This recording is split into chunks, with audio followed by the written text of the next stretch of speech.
नमस्कार, मैं आरडी भारती और आप देख रहे हैं बिहारी सुल्तान। देश में न्यायपालिका और केंद्र सरकार बिल्कुल आमने सामने तनाव की स्थिति में है। कुछ पता ही नहीं चल पाता कि केंद्र सरकार तंज कसेगी या न्यायपालिका। एक दूसरे के प्रति कमेंट्स पास कर रहे हैं और इसी बीच अफसोस तब होता है जब संवैधानिक पद, जो हाईकोर्ट के जजेस हैं, न्यायाधीश हैं, संवैधानिक पद है, और जब वो ये कहें कि भारती जी कहीं आप आरक्षण से तो नहीं हैं, और भारती जी भी कह दें कि आरक्षण है तभी हम यहां हैं।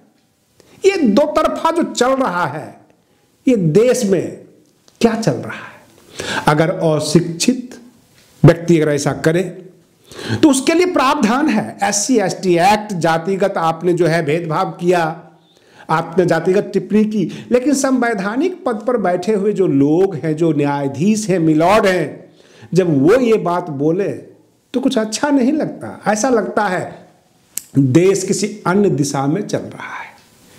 हमारे सर्वोच्च न्यायालय के मुख्य न्यायाधीश जी एक सप्ताह के अंदर कम से कम 6000 से ज्यादा बेल पिटीशन की सुनवाई कर ली, क्योंकि महामहिम राष्ट्रपति द्रौपदी मुर्मू जी ने जब टिप्पणी की थी, सवाल उठा दिया था, तो जो मुख्य न्यायाधीश हैं वो फुल एक्शन में हैं और चाहते हैं कि न्यायपालिका के ऊपर जो लेट लतीफी का दाग है, जो कहा जाता है अक्सर कि delay of justice being denied of justice, ये चीजें ना दोहराया जाए, ये टेंपल ऑफ जस्टिस बना हुआ रहे। पूर्व मुख्य न्यायाधीश चाहते हैं कि हम काम का निपटारा करें, और केंद्र सरकार ये चाहती है कि जो न्यायपालिका है केवल मूक दर्शक बनकर रहे, जो हम चाहते हैं वैसा करे, और जब वेतन पाती है तो नौकर बनकर रहे, ये चाहती है केंद्र सरकार। जबकि संविधान ये कहता है कि हाई कोर्ट और सुप्रीम कोर्ट संविधान का संरक्षक है, वो किसी का नौकर नहीं है। और हमारे मुख्य न्यायाधीश भी टिप्पणी करते हैं कि हम जो यहां पर बैठे हुए हैं, किसी को रिलीफ भी ना दें, किसी को बेल ना दें, तो हम किस लिए बैठे हुए हैं? इस तरह की टिप्पणी करते हैं। इसका मतलब है कि सर्वोच्च न्यायालय सीधी तरीके से केंद्र सरकार पर हमला करती है।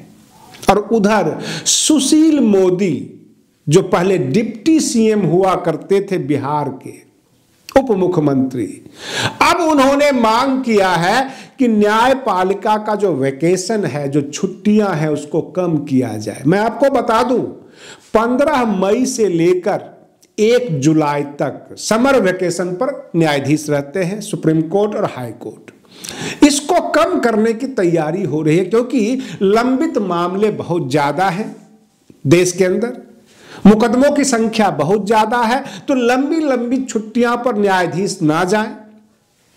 और जो जनरल छुट्टियां होती है, होली, दिवाली, संडे, सैटरडे, क्योंकि 5 डे वीक चलता है हाई कोर्ट और सुप्रीम कोर्ट, तो इन छुट्टियों को कम करके ज्यादा से ज्यादा काम का निपटारा किया जाए। ये न्यायाधीश की टिप्पणी के बाद ही निकल कर क्यों आया? क्योंकि सरकार ये चाहती है कि न्यायपालिका को दबाया जाए, डिस्टर्ब किया जाए, कहीं न कहीं से इनको बोलने पर मना करवा दिया जाए, ज्यादा मत बोलो। और न्यायाधीश सरकार के ऊपर टिप्पणी करते हैं। न्यायाधीश तो कई बार SDM, DSP, जो प्रशासनिक पदाधिकारी है, उसकी भी खिंचाई कर देते हैं। उधर दिल्ली में आम आदमी पार्टी ने यह फैसला लिया है कि 6 जनवरी को दिल्ली में मेयर पद को भर लेगी। अब उसमें सुयोग्य उम्मीदवार का मतलब यह है कि अनुभवी, जो नगर निगम की सदन को अपने अनुभव के आधार पर बढ़िया तरीके से चला सके, बेदाग छवि हो और कर्मठ भी हो। तो इस तरह के उम्मीदवार तलाशे जा रहे हैं आम आदमी पार्टी में। और डर इस बात का है कहीं भाजपा हॉर्स ट्रेडिंग न कर दे, भाजपा कोई गड़बड़ न कर दे।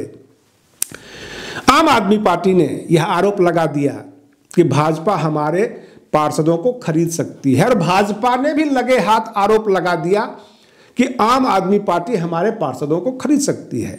उधर 9 पार्षद जो है कांग्रेस के और 3 जो है वो निर्दलीय पार्षद हैं, तो 12 एक साइड हो जाते हैं। अब उनकी मजबूरी है कि आम आदमी पार्टी को समर्थन करेंगे, अन्यथा विपक्ष में बैठेंगे अलग थलग।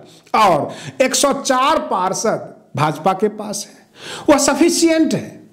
और रही बात ये कि 10 एलजी भी अपॉइंट कर सकते हैं अलग से, ये एलजी के हाथ में है, तो जाहिर सी बात है वो भाजपा को ही अपॉइंट करेंगे, भाजपा के जो भी सदस्य होंगे उनको अपॉइंट करेंगे। ले देकर दिल्ली का मामला सुलझता हुआ नजर आ रहा है, लेकिन केंद्र सरकार और न्यायपालिका दोनों आमने सामने आ रहे हैं। और तो और चोरी तक का मामला अब सुप्रीम कोर्ट में जा रहा है। एक ऐसे चोर यानी बिजली चोरी का मामला सुप्रीम कोर्ट में गया और उसमें टोटल सजा 18 साल यानी 2-2 साल करके 9 केस में 18 साल हो गया। और सर्वोच्च न्यायालय के एडवोकेट कहते हैं यह तो उम्र कैद हो रही है।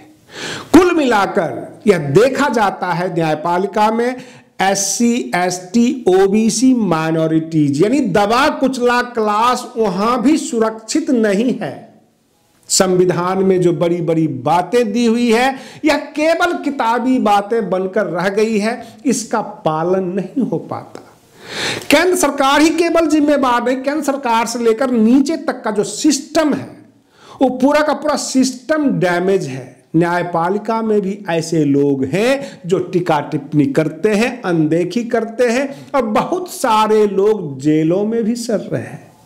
बहुत सारे तो ऐसे भी मामले सामने आते हैं, अगर आप विरोधी दल के जुलूस को देखने पहुंच गए तो आपके घर बुलडोजर पहुंच सकता है, यह भी मामला आ रहा है।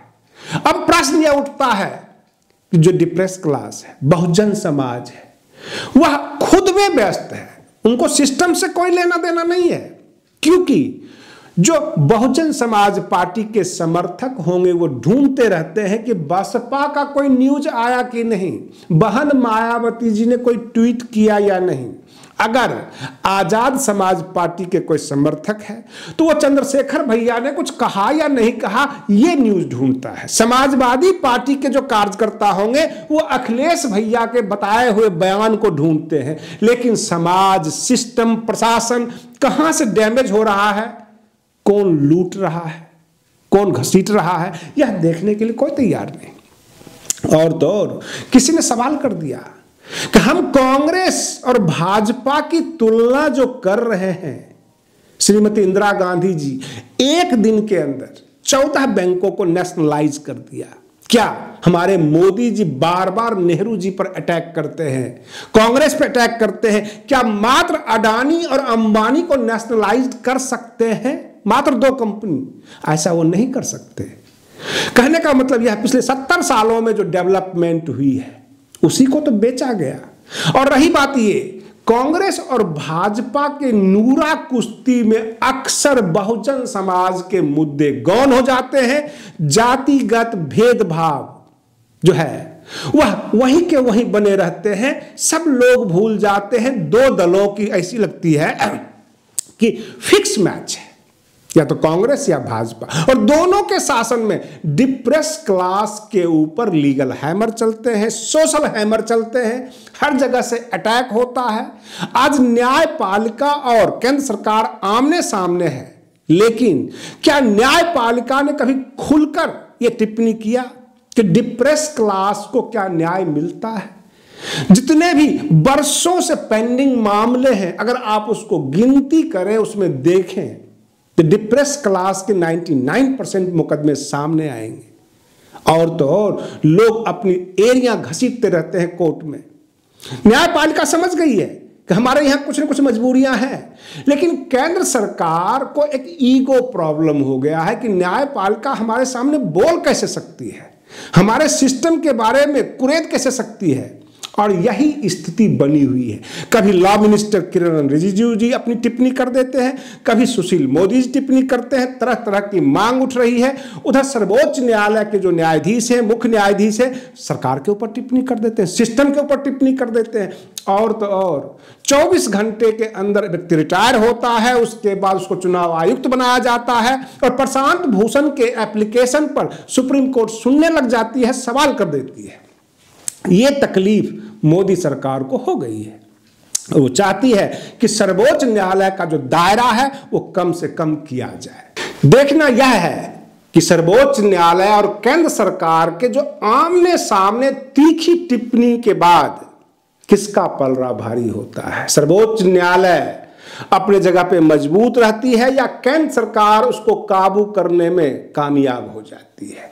आप बने रहिए बिहारी सुल्तान चैनल पर। हम फिर मिलते हैं अगले वीडियो में, तब तक के लिए धन्यवाद।